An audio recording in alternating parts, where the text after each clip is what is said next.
बिना छांचरे अति सहजरे आज आम बनैबा बिल्कुल मार्केट भली मोतीचूर बुंदी लड्डू देखि पारुचंती ना मिठाटी केते सॉफ्ट और केते नरम पार्टी रे देउ मिले जीव बनैबा प्रोसेस मध्य सबुठारु सहज। नमस्कार मामा किचन ओडिया को आपण मानको अनेक अनेक स्वागत। आज टेस्टी लड्डू पाई प्रथमे हमको बेसन दरकार। एठी आमे गोटे कप बेसन दे दबा सेही सेम कप रे मापिकी आमे दे दबा आउ आधा कप बेसन। ग्राम्स रे कहले पाखापाखि आमर 250 ग्राम रो बेसन अछि। जेतिके आपण माने लड्डू बनेबे से अनुसार आपण माने बेसन को कम बेसी करिक ही नेबे। ए बेसन को मु चलै नै जदि आपण माने चाहुचंती स्टेनर रे भलो भाबरे चलै परिबे। एठी बे दे दबा आमे गोटे चामच घियो जगह रे आपण माने तेल मध्य देई परिबे। जेहेतु आमे गणेश चतुर्थी में लड्डू बनाऊँ घी देले भल फ्लेवर आसो बास्ना बहुत बढ़िया आसो। तापर ये देदेव आम गोटे चुटकी ऑरेंज फूड कलर जदि आपण चाहूना दवापाई न दे पारती कि देले ना मार्केट भली एकदम देखा आमर लड्डूटा। तापर आम कौन करवा ना चामच रे भल भाव घोड़े नहीं जावा घी आ फूड कलर आमर भल भाव मिसीज। तापर एबे आमे दे दबा पानी एका थर आमे अधिका पानी दबानी आमे अल्प पानी देकी भल भाबरे गोळेबा। जदि हमको पानी लागिबो आउ आमे परे दबा किंतु एका संगे पानी देकी आमे गोळेबानी। एठी टिके बहलिया लागिला आउ अल्प पानी आमे दे दबा। एमिति जदि आमे पानी दबा बैटरटक आमे भल भाबरे गोळेई परिबा। एका संगे पानी दे देले कोन हबो ना आमे जानि परिबानी बहलिया हे जिवो नचेत नै कोन हबो ना पतला हे जिवो। एई भलिया भाबरे आपण माने देखिकी पानी देकी बैटरटक एई भलिया भाबरे रखिबे।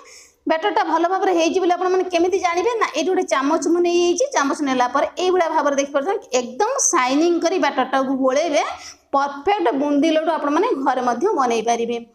तापर ये कौन करवा ना 2 बड़ चामच मगज मंजी की आम भाजी नहीं जावा। जदि आपण मैंने चाहते कंचा दवापाई आपण मैंने दे पारे कि भाजिकी देले तार फ्लेवरटा और बास्नाटा बहुत बढ़िया आसो आमर लड्डू रे। एबे हम कौन करवा ना मगज मंजी की हल्का भाजी नहीं जावा आमर हे आसलानी मगज मंजीटा बाहर कर नहीं जावा। से सेम पैन ले आम सीरा बनैबा। जो कप रे मापिकी नहीं आम 1.5 कप बेसन गोटे कप दबा चीनी गोटे कप चीनी पाई आम ये देदबा गोटे कप पानी। गैस रो फ्लेम को आम मीडियम रखिबा। सीराटा को आम भल भाव फुटापी दबा। सीराटा ये आम फुटी आसला ये देदबा आम 2टा ग्रीन गुजराती हल्का मुझे छेची नहीं बास्नाटा बहुत बढ़िया आसो आमर लड्डू रे। तापर ये देदबा आम ऑरेंज फूड कलर गोटे चुटकी आम बेसन ले गोलेकी रखिंट आम सीरा अल्प टिके देले भल कलर आसो। जदि आपण मैंने न चाहते दवापाई न दे पारती किंतु देले कलरटा भल आसो लड्डू रे आमर। आउ टिके आम भल भाव गोले नहीं जावा सीराटा को आम हल्का छाड़ा बढ़िया भाव फुटापी। सीरा भल भाव फुटीगला आउ 3 ରୁ 4 मिनिट आपण मैंने फुटे नहीं जाए। देखिए सीराटा आमर ठीक मोहू भाया चिपचिपा हो अधिका बिल्कुल पतला रही। ये मुझे सीराटा को हाथ में देखा आप देखिपार ना एकदम परफेक्ट ये भाव में आप सीरा टी बनइबे। लड्डूटा एकदम सॉफ्ट और जुसी खावाई एकदम स्वादिया लगे। तो से टाइम भितर तेल को ये गरम हाँपाई रखी नहीं तेल आम मीडियम फ्लेम रे भल भाव गरम हो बैटरटा को आउ टिके आम भल भाव गोले नहीं जा। ये आम बुंदी छाड़ा स्टार्ट करवा गोटे गोटे छोटिया छोटिया बुंदा आम देदबा। देखा तेलटा आमर भल भाव गरम हो ना प्रथम आम चेक कर नहीं जा। अल्प बुंदी के ये देखिए ना केते सुंदर भाव बुंदी आमर ऊपर को भासी आसई क्या सागर लगे एकदम मोतीचूर बुंदी लड्डू आपण मैंने गोटे थर परफेक्ट बनई पारे। बुंदी गुड़ा आमर हो आसला आम बाहर कर नहीं जा।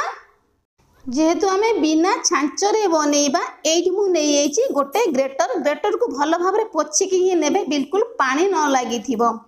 तो ये आम बुंदी बनैबा स्टार्ट करवा।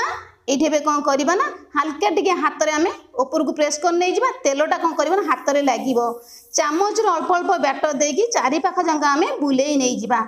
एमिति बनइले बुंदीटा एकदम सहजरे बनिबो। 3 ରୁ 4 मिनिट छाड़देवा बिल्कुल भी चामच लगेबानी। 4 ରୁ 5 मिनिट पर देखिपार ना केते सुंदर देखा आमर बुंदी गुड़ाक। ये आम कौन करवा ना लेउटे नहीं जा। जो गोटे गोटे लगुच लगी कई सागर कौन करवा ना चामच आम भल भाव प्रेस कर नहीं जा। बुंदीटा आमर एकदम गोटी गोटी झुरा झुरा होगी बनई। तो एठी एबे आमे आउ 3 रु 4 मिनिट छाड़ीबा बुंदीटा हमर एकदम क्रिस्पी हेकी भलो भाबरे हेई आसीबो। 3 रु 4 मिनिट पर केते सुंदर देखा जाउची बुंदी गुडा आपण मन तो देखि पारछन ना हमर हेई आसलानी। चामच रे आमे सब जंक बाहर कर नै जिबा। बुंदीटा बाहर कला बेले टिके हल्का तेल लागियो आपण मन कोन करिवे ना गोटे टिश्यू पेपर रखी देबे ता ऊपर सब बुंदी की दे देबे। एक्स्ट्रा तेल हमर ऑब्जर्व कर नै जिवो टिश्यू पेपर बिल्कुल भी तेल लागिवोनी।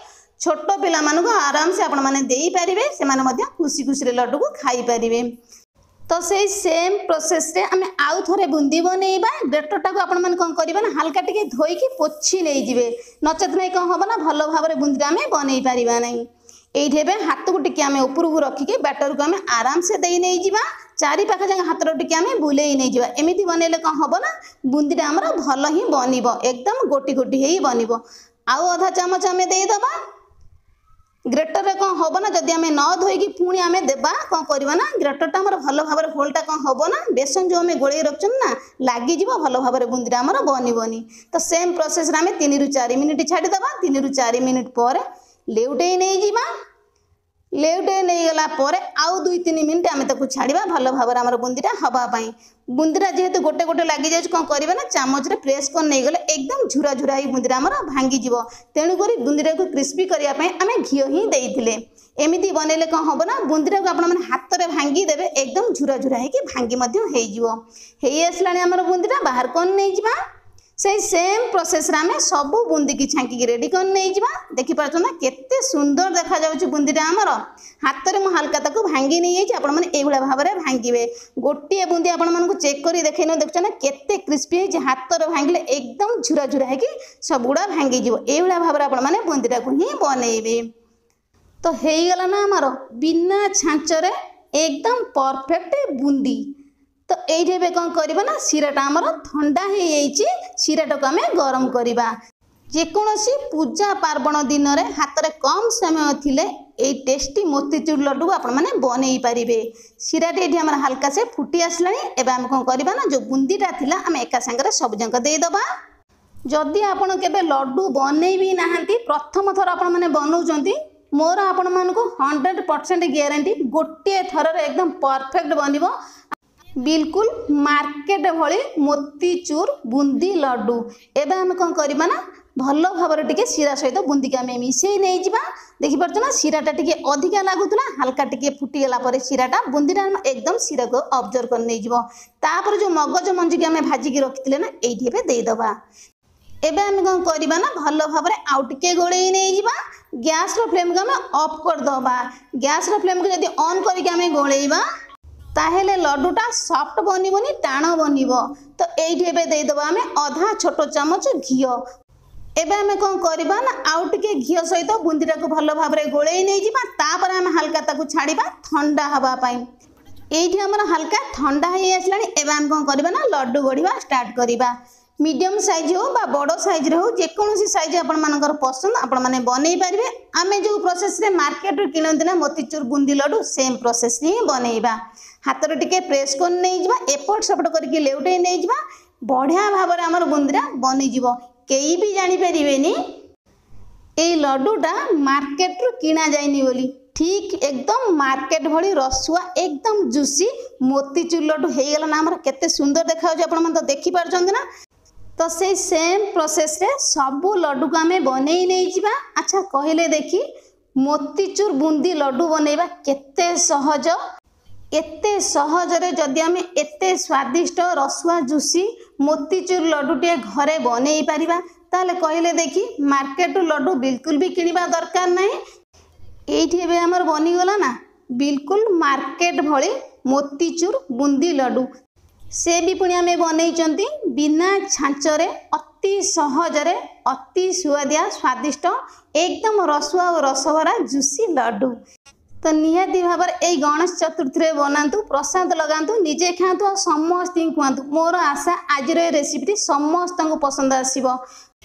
तेबे आज रही नमस्कार। पुणी आमे देखा नुआ रेसिपी सहित नुआ गोटे सुंदर वीडियो रे।